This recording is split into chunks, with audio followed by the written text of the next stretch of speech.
요즘 뉴스 보셨어요? 제2차 고유가 피해지원금 이야기로 온 동네가 시끌시끌하죠. 오늘 파헤쳐볼 이슈가 바로 이겁니다. 정책의 원래 의도는 참 따뜻했는데 막상 뚜껑을 열어보니 현실이랑 너무 동떨어져 있다는 거죠.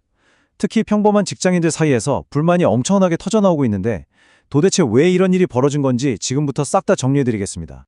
일단 지금 가장 많은 분들이 폭풍 공감하고 있는 문장 하나부터 볼까요? 기름값 부담 덜어준다더니 막상 매일 차 끌고 출퇴근하는 나는 왜 안 주냐? 진짜 다들 이렇게 말씀하시잖아요. 지원금 준다길래 기대하고 사이트 들어갔다가 자기가 탈락했다는 걸 확인하고 허탈해하는 출퇴근 직장인 분들 지금 정말 많으실 겁니다. 그리고 나서 다들 똑같이 하는 말이 있죠? 헐? 내가 상위 30%라고? 평범하게 월급 받고 오히려 빠듯하게 사는 것 같은데 국가에서 갑자기 나를 상위 30% 고소득자로 분류해버린 이 황당함. 직장인 커뮤니티가 진짜 발칵 뒤집혔거든요. 나름 서민이나 평범한 중산층이라고 생각했는데 이 엄청난 충격 짐작이 가시죠? 자, 그럼 도대체 그 정확한 커트라인이 어떻게 되는지, 이 10만 원에서 25만 원 사이의 지원금을 누가 진짜로 받는 건지 데이터로 한번 딱 짚고 넘어가 보죠. 여기서 가장 중요한 숫자가 바로 이 70%입니다. 정부가 처음부터 국민 전체가 아니라 소득 하위 70%한테만 주겠다고 선을 그어놨거든요. 뭐 취지는 알겠어요. 힘든 분들 더 챙겨주겠다 이건데 문제는 그 하위 70%를 도대체 무슨 수로 어떤 잣대로 쟀냐는 겁니다. 정부가 선택한 잣대는 바로 건강보험료였습니다. 표를 한번 보실까요? 1인 가구 직장인 기준으로 월 건보료가 13만 원 이하여야 통과합니다. 연봉으로 치면 대략 4,430만 원 정도가 기준선이에요. 4인 가구 외벌이라면 월 건보료 32만 원, 즉 연봉 1억 600만 원 선이고요. 숫자만 보면 그렇구나 싶기도 한데 왜 이 건보료 기준이 이렇게 큰 논란을 만들고 있는 걸까요? 그래서 이 기대와 현실의 차이, 특히 우리 유리지갑 직장인들이 도대체 왜 이렇게 억울해하고 있는지 그 속사정을 좀 더 깊게 들여다보겠습니다. 내 연봉이 그렇게 높은 것도 아닌데 건보료 때문에 빠졌다고 하더라. 매달 건보료 꼬박꼬박 떼가면서 정작 이럴 땐 쏙 빼놓으니 진짜 허탈하다. 이거 서울에서 일하시는 30대 직장인분 인터뷰 내용인데요. 완전 공감 가시죠? 세금이랑 보험료 제일 투명하게 성실하게 내는 사람들이 정작 복지 사각지대에 놓였다는 이 억울함.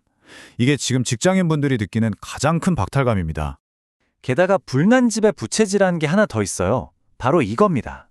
근로소득, 그러니까 월급으로 매기는 건보료 기준은 진짜 얄짤없이 빡빡한데요. 자산 기준은 놀라울 정도로 널널합니다. 재산이 12억 원이 넘거나 금융소득이 2천만 원 넘어야 탈락이에요. 그러니까 현금이나 부동산 많은 자산가라도 소득만 없으면 지원금을 탈 수 있다는 거죠. 직장인들 입장에선 근로소득에는 가혹하고 자산에는 관대하다. 이런 비판이 절로 나올 수밖에 없는 상황인 겁니다. 여기서 끝이 아닙니다. 정책 이름부터 다시 한번 생각해 볼까요? 바로 출퇴근자의 아이러니인데요. 도대체 누가 진짜 기름값이 필요할까요?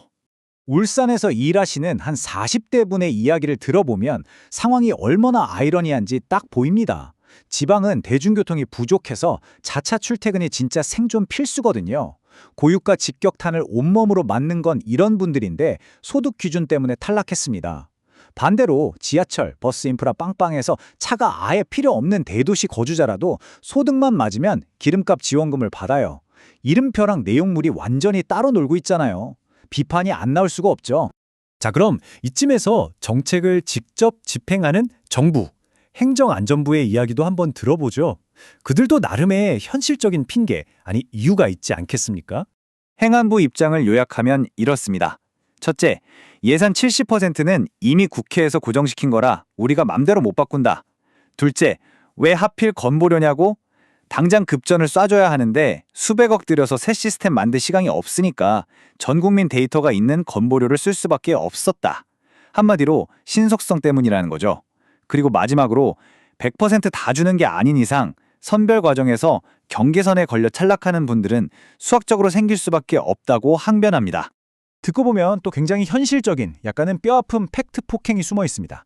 매달 안 밀리고 월급 받고 건보료 꼬박꼬박 내는 튼튼한 직장인이라는 그 사실 자체가요. 국가 전체 통계로 보면 꽤 높은 위치에 있다는 뜻이거든요.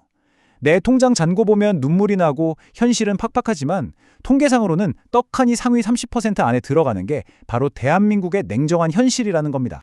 게다가 유독 이번에 굴만이 큰 심리적인 이유가 하나 더 있어요.